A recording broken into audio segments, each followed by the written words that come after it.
With tensions rising around the globe, the president will make a direct plea to the American people, saying there's an urgent need to keep money flowing to Israel and Ukraine. The president says it's a perilous moment for global democracy. CBS News has learned the president will ask Congress for roughly $100 billion over the next year, including $10 billion toward Israeli defense and $60 billion for Ukraine and its war against Russia. The package also includes money for Taiwan and U.S. border security. The Biden administration plans to give $100 million in humanitarian aid to the Palestinians, provided from already existing funds. Now, Gaza remains blocked off, its people unable to leave. Agreements have been made to get aid in, but the situation at this hour remains fluid. And also this new tonight, news of a U.S. Navy destroyer firing the first American shots of this conflict, taking down drones and missiles coming from Yemen, potentially heading towards Israel. Now, this Oval Office address will give the president a chance to explain to the people what the impact is to us here at home and around the world. Here now, the president. Good evening, my fellow Americans. We're facing an inflection point in history. One of those moments where the decisions we make today are going to determine the future for decades to come. That's what I'd like to talk with you about tonight. You know, early this morning, I returned from Israel. They tell me I'm the first American president to travel there during the war. I met with the Prime Minister and members of his cabinet. And most movingly, I met with Israelis who had personally lived through horrific horror of the attack by Hamas on the 7th of October. More than 1,300 people slaughtered in Israel, including at least 32 American citizens. Scores of innocents, from infants to the elderly grandparents. Israelis, Americans taken hostage. As I told the families of Americans being held captive by Hamas, we're pursuing every avenue to bring their loved ones home. As president, there is no higher priority for me than the safety of Americans held hostage. The terrorist group Hamas unleashed pure, unadulterated evil in the world. But sadly, the Jewish people know perhaps better than anyone that there is no limit to the depravity of people when they want to inflict pain on others. In Israel, I saw people who are strong, determined, resilient, and also angry, in shock and in deep, deep pain. I also spoke with President Abbas, the Palestinian Authority, and reiterated that the United States remains committed to the Palestinian people's right to dignity and to self-determination. The actions of Hamas terrorists don't take that right away. Like so many other, I'm heartbroken by the tragic loss of Palestinian life, including the explosion at the hospital in Gaza, which was not done by the Israelis. We mourn every innocent life lost. We can't ignore the humanity of innocent Palestinians who only want to live in peace and have an opportunity. You know, the assault on Israel echoes nearly 20 months of war, tragedy, and brutality inflicted on the people of Ukraine, people that were very badly hurt since Putin launched his all-out invasion. We've not forgotten the mass graves, the bodies found bearing signs of torture, rape used as a weapon by the Russians, and thousands of Ukrainian children forcibly taken into Russia, stolen from their parents. It's sick. Hamas and Putin represent different threats, but they share this in common. They both want to completely annihilate a neighboring democracy, completely annihilate it. Hamas' stated purpose for existing is the destruction of the state of Israel and the murder of Jewish people. Hamas does not represent the Palestinian people. Hamas uses Palestinian civilians as human shields, and innocent Palestinian families are suffering greatly because of them. Meanwhile, Putin denies Ukraine has or ever had real statehood. He claims the Soviet Union created Ukraine.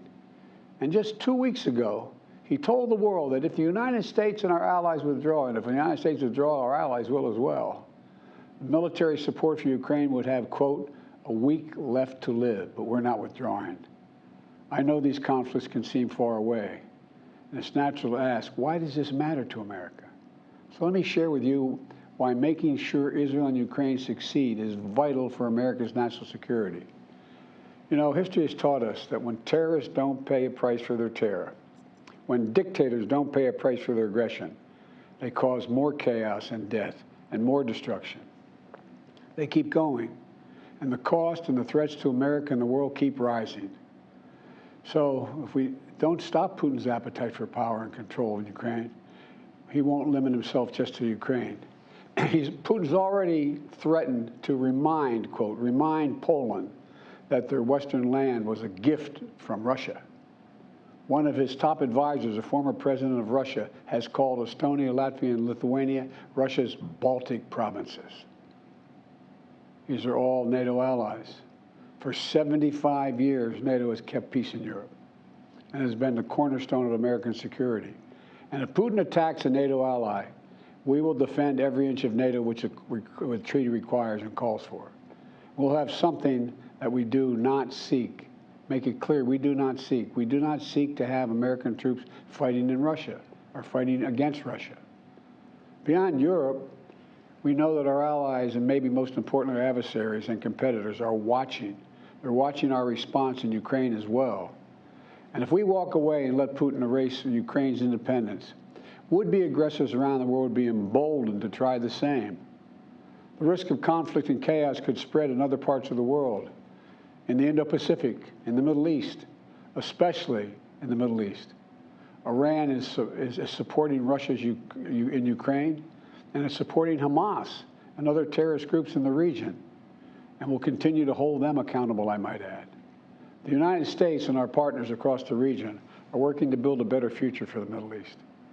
One where the Middle East is more stable, better connected to its neighbors, and through innovative projects like the India-Middle East-Europe Rail Corridor that I announced this year at the summit of the world's biggest economies. More predictable markets, more employment, less rage, less grievances, less war when connected. It benefits the people who would benefit the people of the Middle East and would benefit us. American leadership is what holds the world together. American alliances are what keep us, America, safe. American values are what make us a partner that other nations want to work with. To put all that at risk, if we walk away from Ukraine, if we turn our backs on Israel, it's just not worth it. That's why tomorrow I'm going to send to Congress an urgent budget request to fund America's national security needs, to support our critical partners, including Israel and Ukraine. It's a smart investment that's going to pay dividends for American security for generations. Help us keep American troops out of harm's way. Help us build a world that is safer, more peaceful, more prosperous for our children and grandchildren. In Israel, we must make sure that they have what they need to protect their people today and always. The security package I'm sending to Congress and asking Congress to do is an unprecedented commitment to Israel's security that will sharpen Israel's qualitative military edge, which we've committed to, the qualitative military edge. We're going to make sure Iron Dome continues to guard the skies over Israel. We're going to make sure other hostile actors in the region know that Israel is stronger than ever and prevent this conflict from spreading. Look, at the same time, President Netanyahu and I discussed again yesterday the critical need for Israel to operate by the laws of war. That means protecting civilians in combat as best as they can. The people of Gaza urgently need food, water, and medicine. Yesterday, in discussions with the leaders of Israel and Egypt, I secured an agreement for the first shipment of humanitarian assistance from the United Nations to Palestinian civilians in Gaza. If Hamas does not divert or steal these shipments, we're going to provide an opening for sustained delivery of life-saving humanitarian assistance for the Palestinians. As I said in Israel, as hard as it is, we cannot give up on peace. We cannot give up on a two-state solution. Israel and Palestinians equally deserve to live in safety, dignity, and peace. You know, and here at home, we have to be honest with ourselves. In recent years, too much hate has given too much oxygen, fueling racism, the rise of anti-Semitism, and Islamophobia, right here in America. It's also intensified in the wake of recent events that led to the horrific threats and attacks that both shock us and break our hearts. On October 7th, terror attacks have triggered deep scars and terrible memories in the Jewish community. Today, Jewish families worried about being targeted in school, wearing symbols of their faith walking down the street, are going out about their daily lives. And I know many of you in the Muslim American community, the Arab American community, the Palestinian American community, and so many others are outraged and heartened, saying to yourselves, here we go again with Islamophobia and distrust we saw after 9/11. Just last week, a mother was brutally stabbed. A little boy, here in the United States, a little boy who just turned 6 years old was murdered in their home outside of Chicago. His name was Wadiha, a proud American, a proud Palestinian American family. We can't stand by and stand silent when this happens. We must, without equivocation, denounce anti-Semitism. We must also, without equivocation, denounce Islamophobia.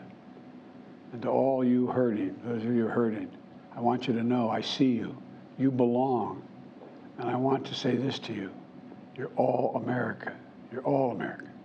This is in a moment, in moments like these, when fear and suspicion, anger and rage run hard, that we have to work harder than ever to hold on to the values that make us who we are. We're a nation of religious freedom, freedom of expression. We all have a right to debate and disagree without fear of being targeted in schools or workplaces or in our communities. We must renounce violence and vitriol. See each other not as enemies, but as fellow Americans. When I was in Israel yesterday, I said that when America experienced the hell of 9/11, we felt enraged as well. While we sought and got justice, we made mistakes. So I cautioned the government of Israel not to be blinded by rage. And here in America, let us not forget who we are. We reject all forms of hate, whether against Muslim, Jews, or anyone. That's what great nations do, and we are a great nation. On Ukraine, I'm asking Congress to make sure we can continue to send Ukraine the weapons they need to defend themselves and their country without interruption, so Ukraine can stop Putin's brutality in Ukraine. They are succeeding. When Putin invaded Ukraine, he thought he would take Kyiv and all of Ukraine in a matter of days. Well, over a year later, Putin has failed, and he continues to fail. Kyiv still stands because of the bravery of the Ukrainian people. Ukraine has regained more than 50% of the territory Russian troops once occupied, backed by U.S.-led coalition of more than 50 countries around the world, all doing its part to support Kyiv. What would happen if we walked away? We are the essential nation. Meanwhile, Putin has turned to Iran and North Korea to buy attack drones and ammunition to terrorize Ukrainian cities and people. From the outset, I've said, I will not send American troops to fight in Ukraine. All Ukraine is asking for is help for the weapons, munitions, the capacity, the capability to push invading Russian forces off their land, and the air defense systems to shoot down Russian missiles before they destroy Ukrainian cities. Let me be clear about something. We send Ukrainian equipment sitting in our stockpiles.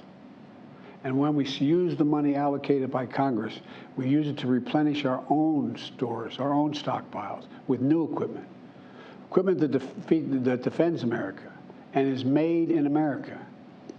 Patriot missiles for air defense batteries, made in Arizona. Artillery shells manufactured in 12 states across the country, in Pennsylvania, Ohio, Texas, and so much more. You know, just as in World War II, today patriotic American workers are building the arsenal of democracy and serving the cause of freedom. Let me close with this. Earlier this year, I boarded Air Force One for a secret flight to Poland. There I boarded a train with blacked out windows for a 10-hour ride each way to Kyiv, to stand with the people of Ukraine ahead of the one-year anniversary of their brave fight against Putin. I'm told I was the first American to enter a war zone not controlled by the United States military since President Lincoln. With me was just a small group of security personnel and a few advisors. But when I exited that train and met President Zelensky, I didn't feel alone.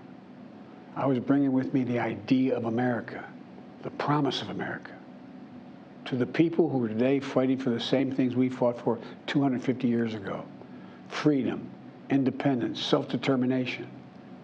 And as I walked through Kyiv with President Zelensky, with air raid sirens sounding in the distance, I felt something I've always believed, more strongly than ever before.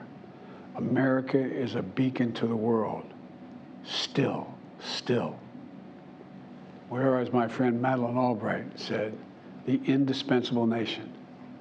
Tonight, there are innocent people all over the world who hope because of us, who believe in a better life because of us, who are desperate not to be forgotten by us, and who are waiting for us. But time is of the essence. I know we have our divisions at home. We have to get past them. We can't let petty, partisan, angry politics get in the way of our responsibilities as a great nation. We cannot and will not let terrorists like Hamas and tyrants like Putin win. I refuse to let that happen. In moments like these, we have to remember who we are. We are the United States of America. The United States of America. And there is nothing beyond our capacity if we do it together. My fellow Americans, thank you for your time. May God bless you all, and may God protect our troops. The President of the United States making the case that this is a perilous moment for democracy around the globe and invoking America's ideals of freedom and noting that we must come to many of these countries' defense, particularly noting the people here in America are building the arsenal of democracy, some of these weapons, just as the President is asking Congress for $100 billion in new aid. Let's bring in Face the Nation moderator and chief foreign affairs correspondent Margaret Brennan. And Margaret, much of the nation has been focused on what happened in Israel for the past 2 weeks, but the president also making the case for Ukraine tonight. That's right, Nora. And this was something where he linked the two, saying that they are both direct threats to democracy, but also because if you don't stand up to a dictator or terrorist group, he said that could come as a direct threat to the United States. But he's explaining in these public remarks to the American people why it's in their interest to spend their taxpayer dollars on these things. I mean, Israel is the largest recipient of U.S. foreign aid cumulatively since World War II, $150 billion. So for him to say tonight, as he did, that this is going to be an unprecedented commitment to Israel, that's a significant statement. But then turning to Ukraine and making the case that, frankly, Nora, many Republicans had criticized him for failing to make to the public, which was to explain why the United States has been pumping in tens of billions of dollars to help Ukraine fight Russia with its weapons. And he brought that home by mentioning this industrial policy, this idea of investing in rebuilding American stockpiles, and borrowed that Reagan phrase, America being the arsenal of democracy, but also tried to calm some tensions here at home, referencing this recent reaction to what happened in Israel and the spike in anti-Semitism and Islamophobia. I want to also bring in our CBS News senior foreign correspondent, Charlie D'Agata, who is live for us in Tel Aviv. And Charlie, bring us up to date, everything that is happening on the ground there. Yeah, well, you know, they would have been watching very closely here in Tel Aviv, in Jerusalem, Tehran, because of what's happened in the past sort of 24 hours since President Biden was here. The Israeli forces are gearing up for what we believe is going to be a ground offensive. The Israeli defense minister is saying to his troops that you are now going to see Gaza from the inside. We went there ourselves to watch Israeli forces training for what's about to come. And there's a sense here that Israeli forces are gearing up for some kind of ground incursion. At the same time, there's been outrage, partly what's happened at the hospital in Gaza and the explanations and controversy that's gone both ways. Regardless, the Israelis are saying that this is a Islamic Jihad that was responsible for the explosion at the hospital. But that's to one side, because what it has done is inflamed the entire region. There have been demonstrations in Egypt. There's been demonstrations in Jordan around these areas. So as the Israelis are gearing up for what will be an offensive in the past week and a half after the terrible massacres that happened here, it has inflamed the entire region, and one that has already involved the United States. Charlie D'Agata, thank you. One other thing the president noting tonight is he has been pushing to get that humanitarian aid into Gaza, getting an agreement from the Egyptian president, and yet still that aid is sitting at the gate, not yet inside. Want to bring in CBS News senior White House correspondent Weijia Jiang. She is at the White House. The president making this request for $100 billion to help U.S. allies abroad, also for U.S. border security. And yet, Weijia, how likely is it that this will get through Congress anytime soon with no leader in the House? Well, it's impossible, Nora, because in order to pass that funding request, you have to have a functioning Congress where both chambers can vote. And right now that is not possible because that doesn't exist without a Speaker of the House. And earlier today, I asked sources here, is the president going to call out Republicans in any way for the chaos that we are seeing on Capitol Hill, for not being able to elect a speaker? And they said, frankly, no, because this is not the right time for that. He's not going to waste this precious time to connect with the American public, to talk politics, but certainly they believe the message was delivered very clearly, because this is not only a matter of Israel and Ukraine, but of security for Americans here at home. Nora. Weijia Jiang at the White House, where you can hear some of the protests outside there. The president making the case today that it is American leadership that holds the world together, and he will need the support of Congress in order to continue that funding. Our coverage will continue on CBS News streaming, your local news, and for some of you tonight on the CBS Evening News. And CBS News will have a prime time special, Israel-Hamas, the world on edge. That's tomorrow night at 10 p.m. This has been a CBS News special report. I'm Nora O'Donnell in Washington.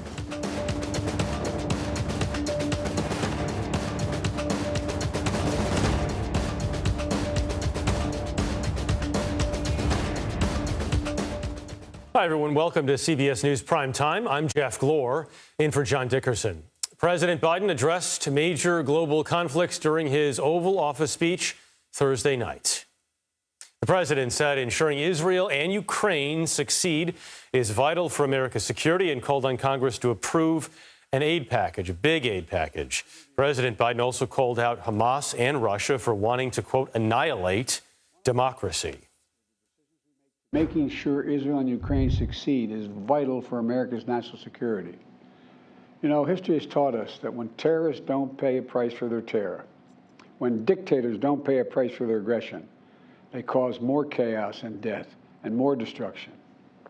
They keep going, and the cost and the threats to America and the world keep rising. Let's bring in CBS News senior White House and political correspondent Ed O'Keefe.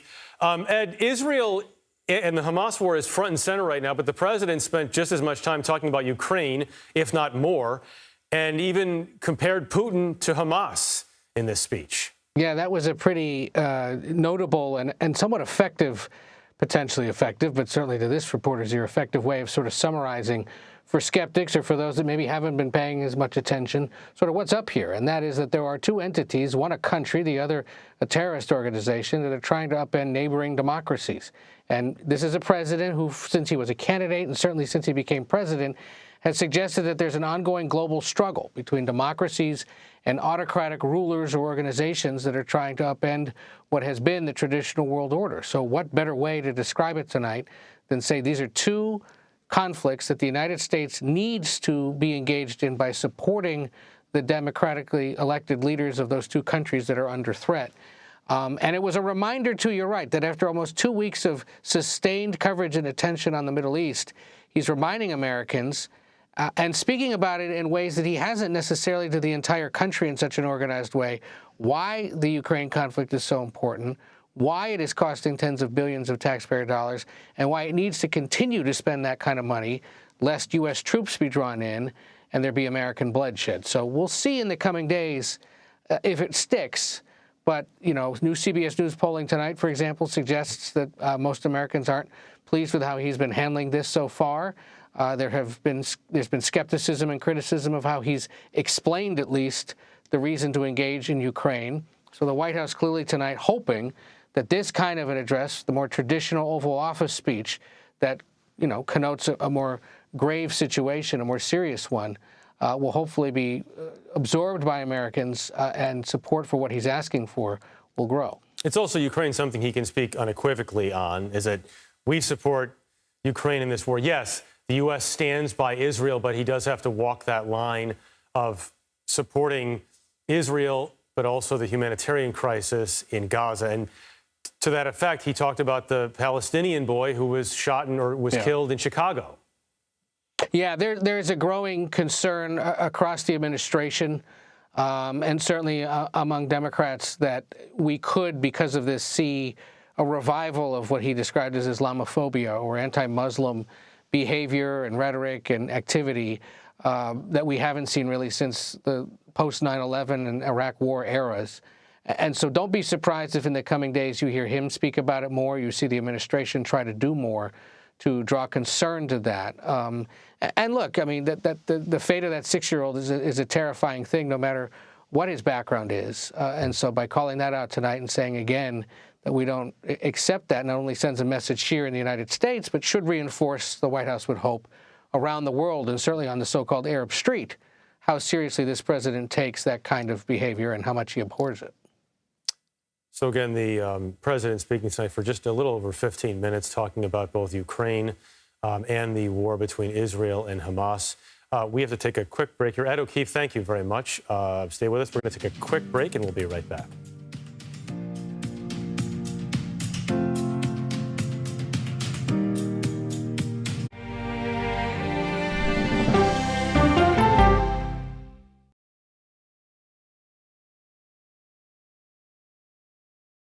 Well, let me start with this.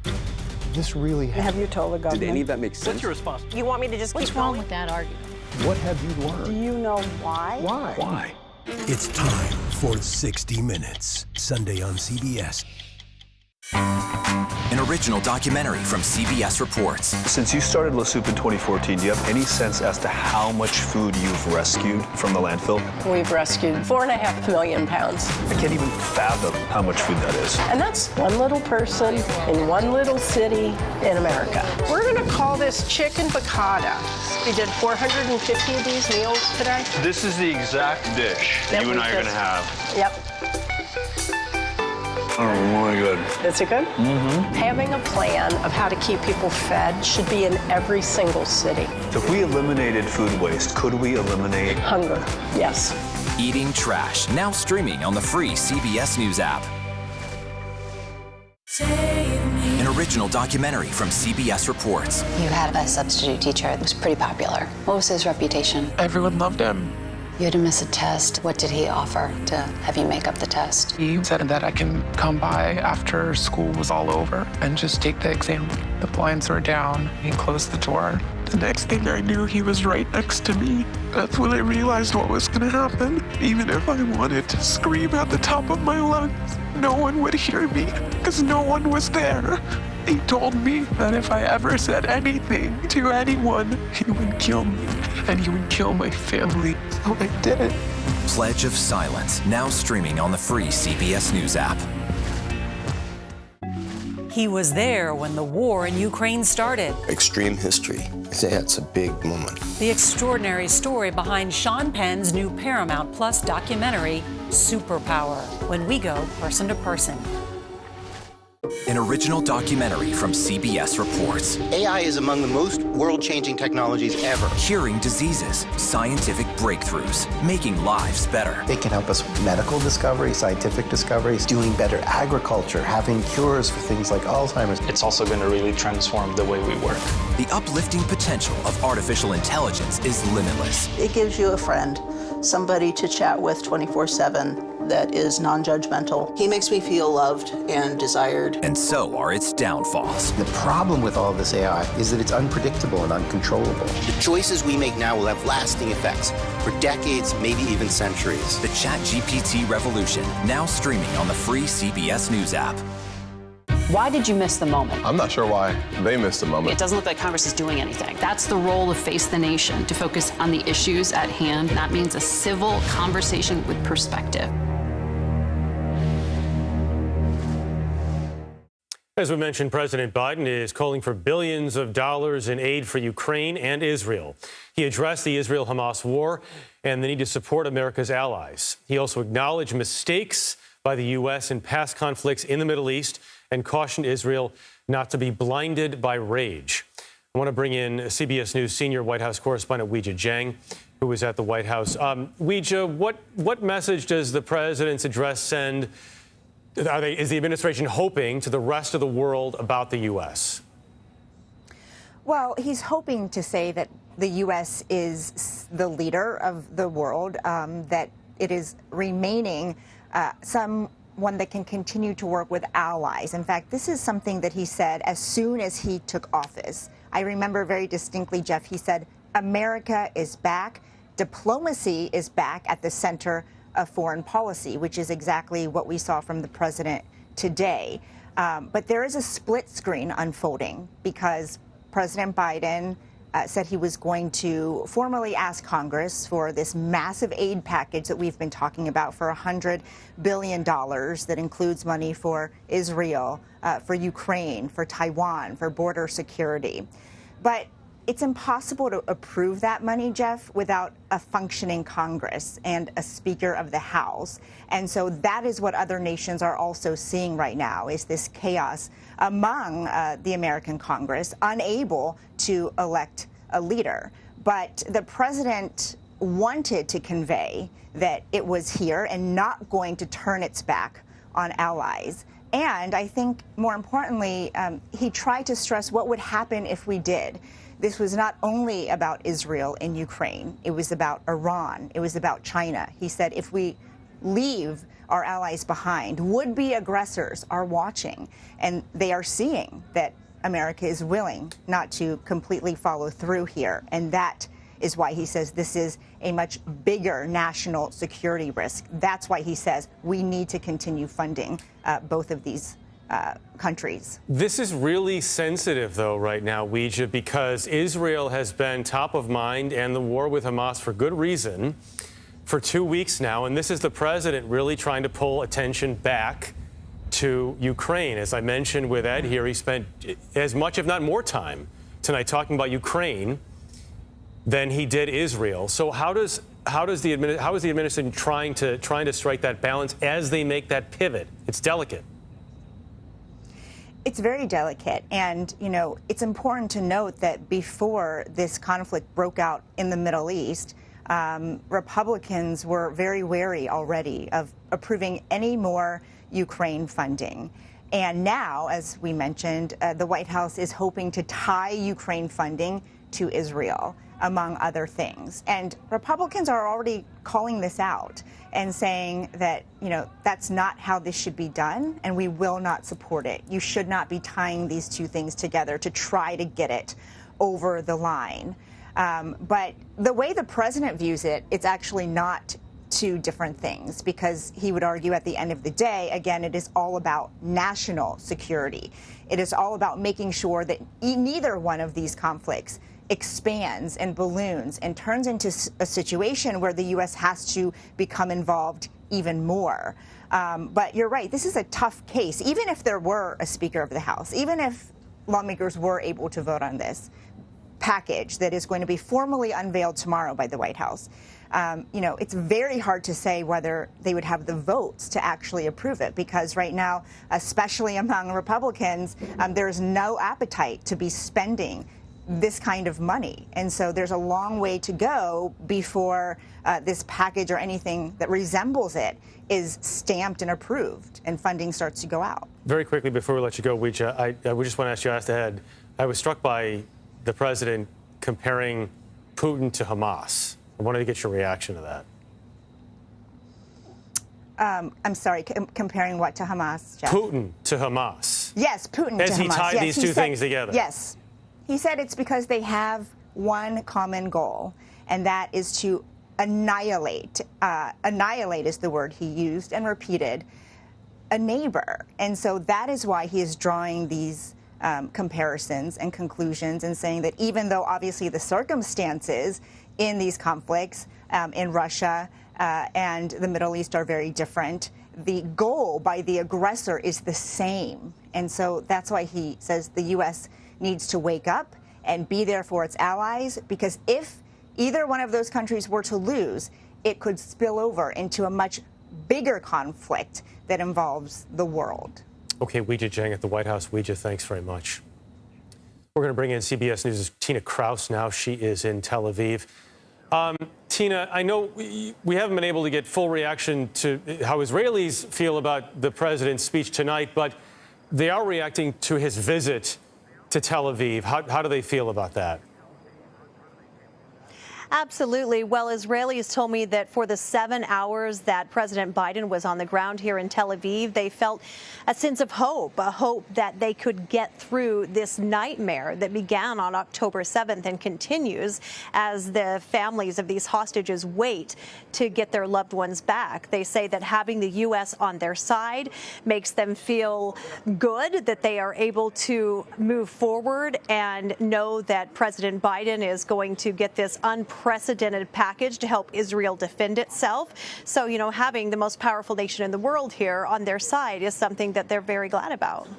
The president, this meeting with Arab leaders, as you know, was canceled in part because of the strike that happened at the hospital. And even though the Israelis were not behind that, there's been a lot of controversy over that. But the president is still attempting to make clear, as he did in this speech tonight, that he's still speaking with these leaders, even if he's not meeting with them in person.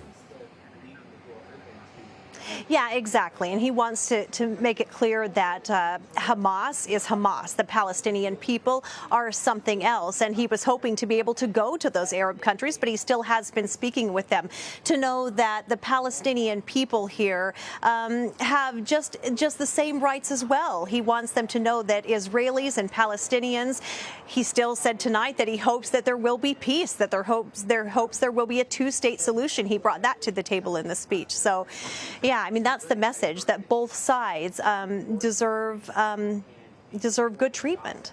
From what you're seeing and hearing on the ground, Tina, I just wonder how things have you seen things change over the past 12 or 13 days?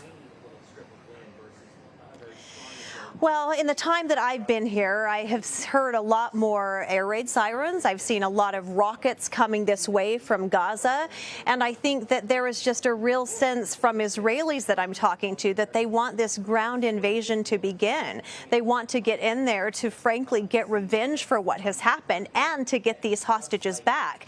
And they've got a real job ahead of them, Israeli troops, as you know. I mean, they're parked now with their tanks at the border. They're waiting for the order to roll. And once they go in, the Gaza Strip is 25 miles long.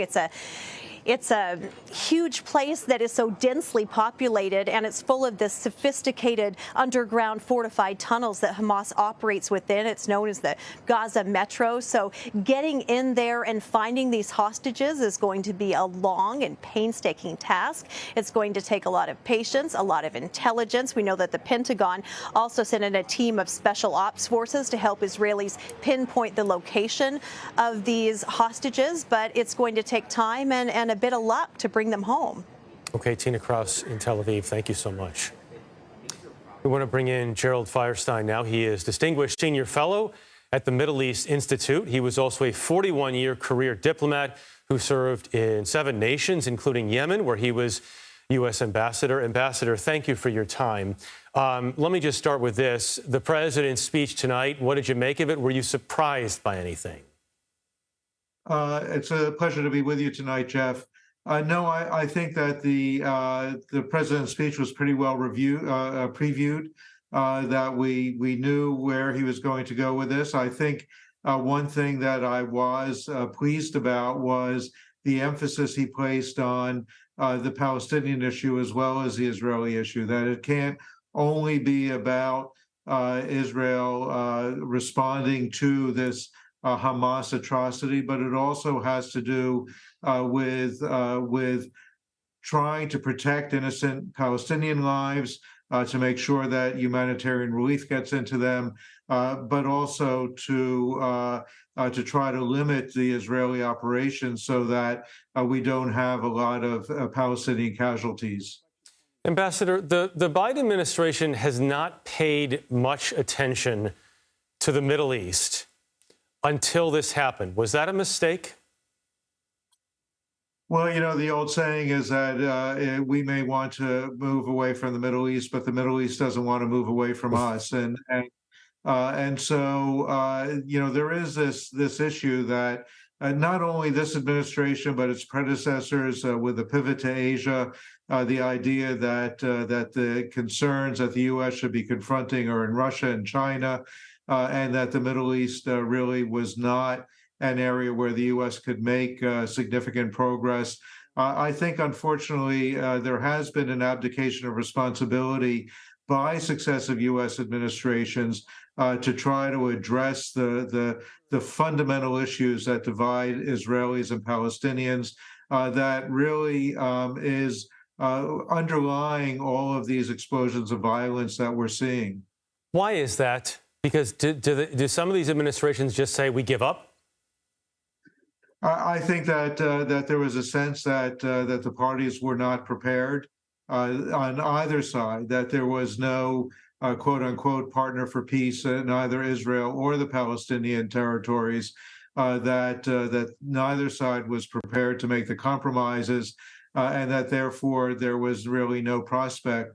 John Kerry tried very hard in the Obama administration to try to get some agreement, to try to get some progress, without much success.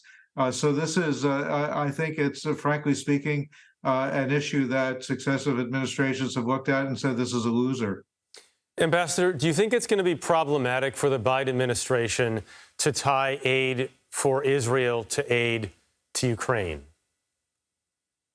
Well, I think that fundamentally my own sense, and your correspondent in Washington probably has her finger on the pulse more than I do, but my sense is that the president will get the funding, that he will win the battle. I think that on both the Republican and Democratic sides, there is support for both Israel and Ukraine. But there's also a fundamental difference, which is that in Israel, the Israeli-Palestinian issue, ultimately what we need to do is get back to a political process. There's not a military solution.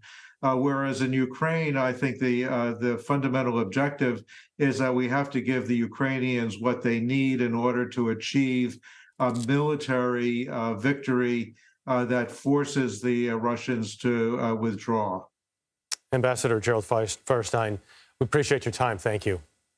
Thank you. We're going to go back to CBS News senior White House and political correspondent Ed O'Keefe for some final thoughts here.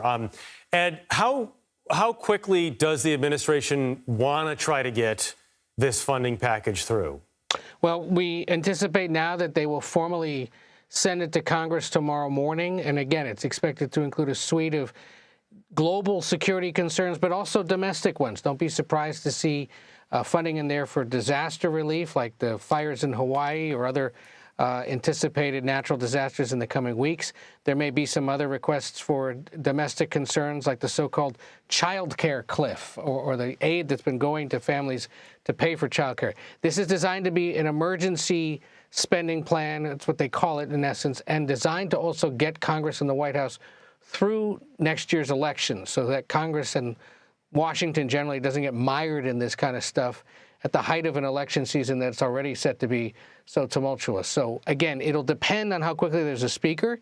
It'll depend on how quickly Republicans, once they've reorganized in the House, can get together with Republicans in the Senate and figure out what to them is acceptable. To your question about how quickly can this move and is it smart to put all this together, certainly the White House and Democrats think so, and there are some Republicans who agree. Better to just do this all in one big package. But there will be holdouts, conservative holdouts, who say, no, this is the kind of stuff we shouldn't be doing anymore in Washington because it's expensive. There isn't enough accountability.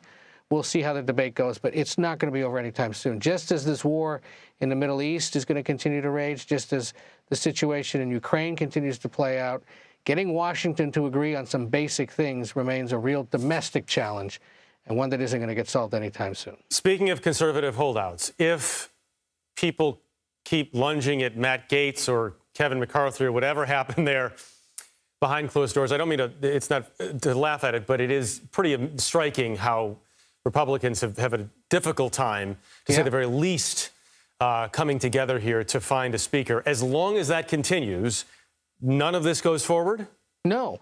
I mean, the Senate can certainly try in a bipartisan fashion to begin moving this big proposal from the president, but even there you'll find some resistance. And even if they were to pass it, say, in the next 3 weeks, which is still a tall order for the Senate, what's to say the House will be organized enough yet to get it done? And we can get really technical here for a second.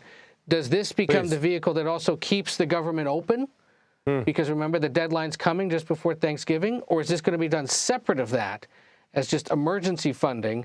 And then we'll also have a separate fight on whether or not to keep the lights on across the federal government. That's the trickiness of what the president and congressional leaders, whoever they are, will face in the coming weeks. And it's just, again, an example of how perilous American politics have become, and how the world watches this and says, how can we trust the United States to be, that stable, able ally if they're squabbling amongst themselves over issues like this? We'll see. It's really interesting you mentioned that, Ed, because McCarthy lost his speakership in large part because he wanted to keep the government open. Right.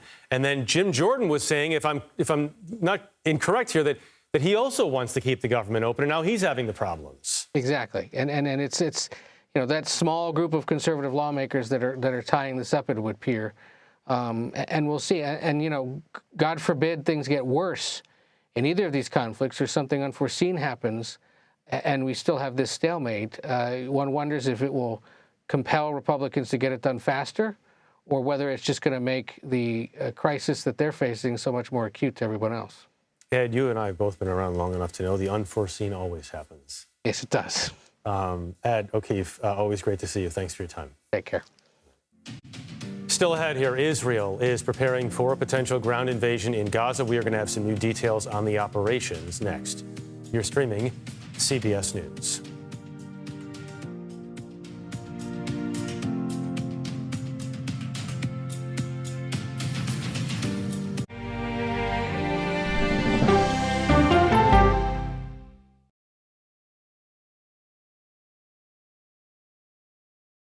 I'm here. Fire and rescue is out. They're doing wellness checks and people are trapped inside their homes. How's the pay? A lot better. That's you and the Queen. That's beautiful.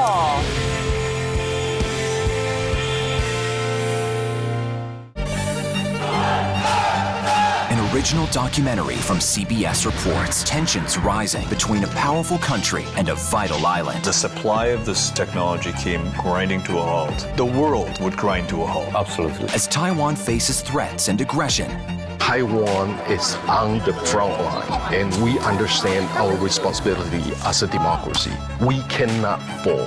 CBS News examines whether they can defend themselves. Putin, Ukraine, China, Taiwan, they are manifestations of the battle between autocracy and democracy. And that is a fight that we're all engaged in. Defending Taiwan, now streaming on the free CBS News app. Stories that inform. You can be really old at 60, and you can be really young at 85. Inspire. How do we unlock the power within ourselves to be who we want to be? And brighten your day. The best part of fame is making people feel good. Always send the people home happy. Make every day a little more like Sunday morning. Here comes the sun. Stream now on the free CBS News app. The Israeli military appears to be in its final stages of preparations for a full-scale ground invasion of the Gaza Strip. But the timing of that offensive remains unclear. Here's Charlie D'Agata.